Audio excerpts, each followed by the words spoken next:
Imagine a guide beside every child, watching, guiding, correcting gently. That would be ideal.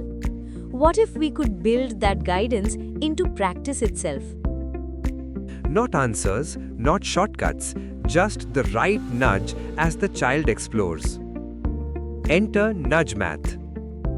Step-by-step digital practice, like on paper, not MCQs, not answer only.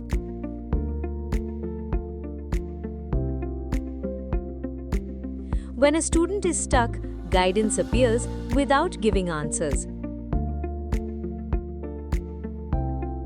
It breaks the problem into steps or offers a hint. Errors are caught at each step, not just at the end. Feedback adapts to the error. NudgeMath doesn't replace the teacher, it empowers them. The teacher remains at the center of it all.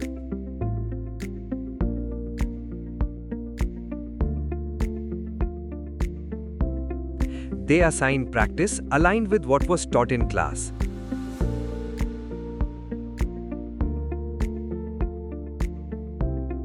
They set expectations. They track completion.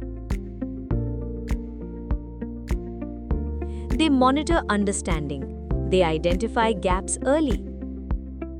They validate learning with concept checks. Teaching becomes informed by practice. Now extend this across classrooms, across grades. Practice becomes standardized, consistent, accountable. NudgeMath, a practice guide for every child. Every student guided, every teacher empowered, every school transformed.